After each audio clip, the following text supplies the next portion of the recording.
دوستانو سلام، وخت مو پخیر. زه مرهون یم. دا د یو ځل بیا د دې اونۍ یو بل درس چې د ژبپوهنې د بنسټونو شپږم درس کیږي تاسو ته وړاندې کوم. او په دې درس کې به موږ د تیر درس په دوام سره د ژبپوهنې څانګې چې په تیر درس کې مو د نظري ژبپوهنې څانګې مطالعه کړې وې، په دې درس کې به یا په دې لوست کې به د تطبیقي ژبپوهنې څانګې مطالعه کوو.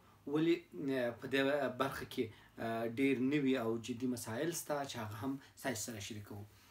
کله چې موږ په لومړي سر کې ویل چې ژبپوهنه په دوو څانګو وویشل شول، چې یوه نظري ژبپوهنه ده، بله تطبیقي ژبپوهنه ده. او تعریف دا و چې نظري ژبپوهنه ټول هغه نظریات یا د نظریاتو مجموعه چې د ژبې اړوند، د ژبې د علم اړوند او د ژبې اړوند هر څه چې نظریات وړاندې کیږي یا د ژبې اړوند څه معلومات وړاندې کیږي هغه په نظري ژبپوهنه کې مطالعه کیږي، ځکه چې یوازې د نظریاتو تر حده محدوده وي.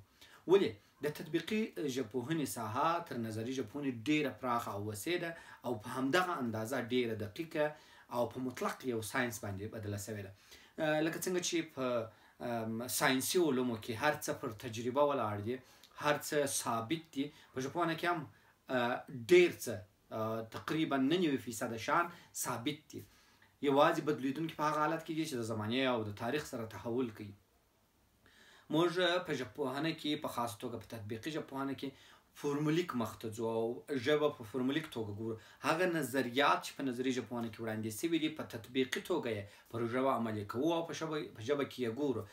دغه د نظریاتو تطبیق یا د ژبې شننه او څېړنه په تطبیقي توګه په تطبیقي ژبپوهنه کې مطالعه کیږي.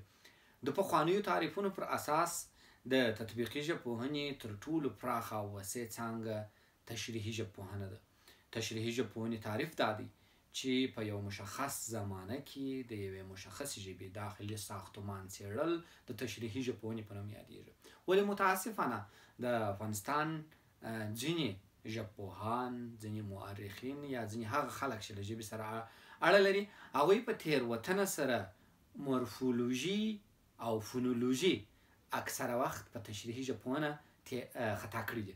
په داسې حال کې چې د تشریحي ژبپوهنې څانګې له اوازپوهنې شروع کیږي، ځکه چې وخت چې داخلي ساختمان وایو نو هغه مستقیم دغه څو څانګې رامنځته کړي. داخلي ساختمان د اواز څخه شروع کیږي تر غږه، د غږ څخه ځي تر مورفیمه، له مورفیمه څخه ځي تر عبارته، د عبارته څخه ځي تر جمله، د جملې څخه ځي تر مکملو فقرو او تر پاراګرافونو او تر ډایلوګونو پورې. یوه اشتباه دا موجوده ده چې فونولوژي د تشریحي ژبپوهنې په نوم تدریسیږي یا ویل کیږي. بله اشتباه دا موجوده ده چې هم اوازپوهنه تدریسیږي، هم فونولوژي تدریسیږي، هم مورفولوژي تدریسیږي او هم د تشریحي ژبپوهنې په نوم یو مضمون تدریسیږي. دا یو مستقیم ټکر دی. دا معنا لري لکه موږ چې راولاړ شو چې هم د ژبپوهنې څانګې تدریسوو او هم ژبپوهنه تدریسوو، چې دا دواړه په یو وخت کې ټکر دی. ځکه تشریحي ژبپوهنه خو موږ په څانګو ویشو، چې په څانګه ویشو خو هغه څانګې مطالعه کیږي. بله اشتباه غټه دا موجوده ده چې ډېر خلک، زه نه پوهېږم چې په سوء تفاهم کې لوېدلي دي که څنګه، د سټرکچرلیزم یا د دغسې نومونه یې رامنځته کړي دي چې سټرکچر خپل هغه ساختمان دی یا جوړښتي ګرامر بولي.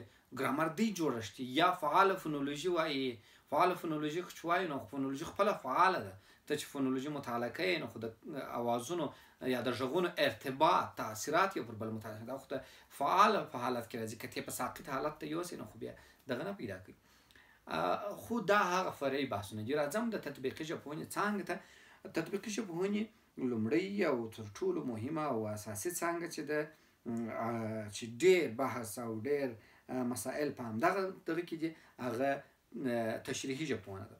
تشریحي ژبپوهنې تعریف ما تاسو ته وکړي. په یو ټاکلې دوره کې د یوې ټاکلې ژبې داخلي ساختمان څېړل.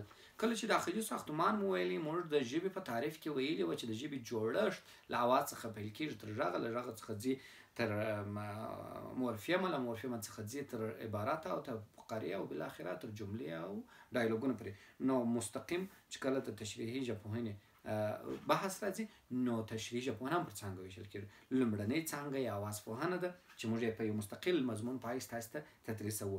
اوازپوهنه د نړۍ د ټولو اوازونو د جوړښت، د اوازونو د مخرجونو، د اوازونو د تولید او د ځای جوړېدلو او د اوازونو په ټولو اړخونو باندې بحث کوي چې فونټکس یعنی په پای کې اخر په نامه یادیږي او اساس یې فون یا اواز دی او اوازپوهنه علم دی. اوازپوهنه هم پر دوو څانګو ویشل سوې ده چې په بل درس کې موږ تاسو ته ویلي وه چې فزیکي اوازپوهنه ده چې د اواز فزیکي اړخ ګوري، لوړ و، ټیټ و، رسا و، نارسا و.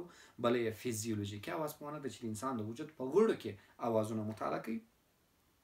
او فزیولوژیکي اوازپوهنه هم په دوو څانګو ویشل سوې ده چې یو مغزي اوازپوهنه ده چې هغه درکي خوا د اواز مطالعه کوي، او بلې اواز تولیدونکي غړي اوازپوهنه ده چې سږي دي چې د اواز په تولید کې برخه لري، د دغه غړو مطالعه ده.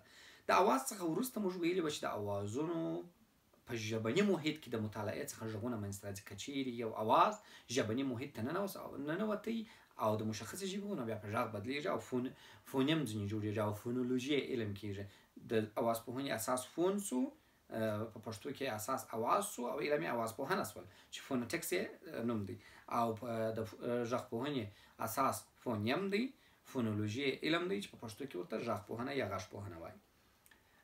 غږپوهنه د یوې مشخصې ژبې مشخص اوازونه مطالعه د غږپوهنې په نوم یادېږي. په غږپوهنه یا فونولوژي کې یو شی ډېر مهم دی، هغه دا دی چې غږپوهنه پر دوه ډوله ویشل کېږي.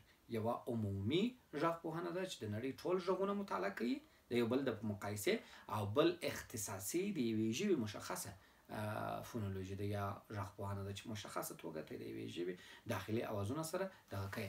او غږپوهنه د جوړښتي لحاظه هم پر دوو برخو ویشل کېږي چې یوه یې عملیې دي د غږپوهنې او بل یې د نظریات دي چې د غږونو په اړه ورکول سوي دي. له هغه څخه وروسته پښویه یا ګرامر دی چې ګرامر د ژبې د جملاتو، د عبارتونو د دغه په جوړولو کې تر ټولو مهم او اساسي رکن دی.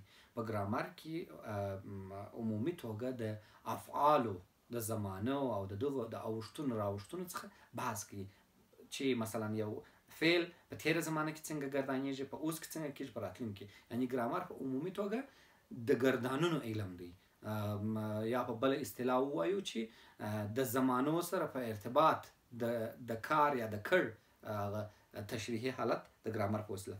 له هغه څخه وروسته نحوه ده. نحوه د یوې ژبې د جملو پر جوړښت بحث کوي چې یو جمله څنګه جوړیږي، کلمات یې څنګه وضع سي، فعل یې څنګه راسي، اسم یې څنګه راسي، حرف. یعنی د جملو جوړښت د نحوې د علم په وسیله باندې ترسره کېږي. له نحوې څخه وروسته بله څانګه د تشریحي اوازپوهنې هغه کلمه پوهنه ده. کلمه او مورفیم یو له بل سره فرق لري.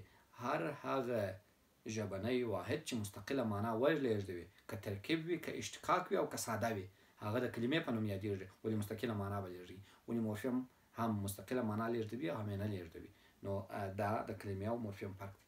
بله ریښه پوهنه ده چې په معاصره ژبپوهنه کې یو له مهمترینو بحثونو ده چې د کلماتو ریښې کتل کېږي، د افعالو ریښې کتل کېږي. مثلا موږ وایو چې راځم، د دې ریښه ځه دی، ځه.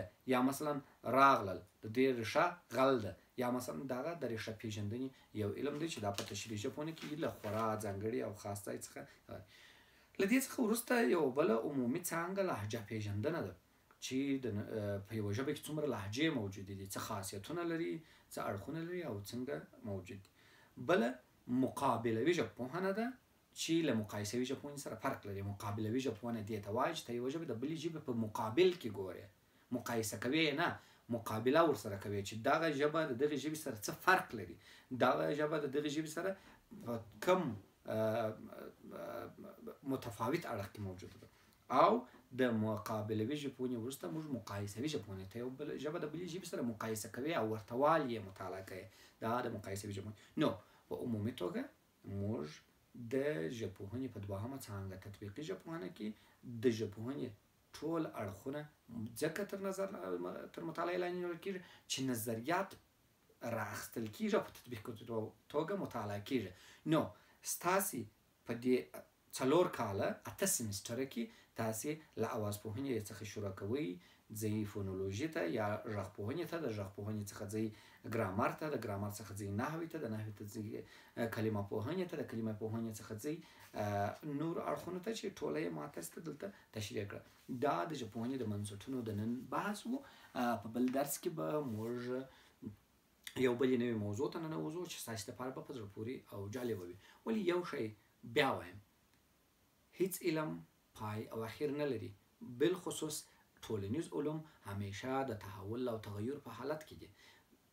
په اوسني وخت کې کومې څانګې چې د ژبپوهنې ما تاسې ته وړاندې کړلې دا تقریبا تر ټولو اپډیټ او تر ټولو نوي او تر ټولو بډایه سوي څانګې وې چې ما تاسې ته تشریح کړلې. کیدای شي ستاسې نظریات مختلف او مخالف وي، مګر موږ د اوس دپاره د ژبپوهنې په بنسټونو کې دغه څانګې چې په عمومي توګه دوی دي او بیا نورې فرعي څانګې لري تاسې ته تشریح کړلې. تر بله درسه پورې چې د کرونا سره به مقابله کوو، په خپلو کورونو کې به پاتې کېږو، خپل لاسونه به پرېولو، د دستکشي او ماسکونه به استفاده کوو او ځان به له کرونا څخه خپله ساتو. تاسې پر لوی خدای سپارم. انشاءالله په راتلونکي 2 یا 3 ورځو کې به ستاسې د نوي درس سره بیا ستاسې مخ ته حاضر سم. سرلوړي، اباد او سوکاله اوسئ.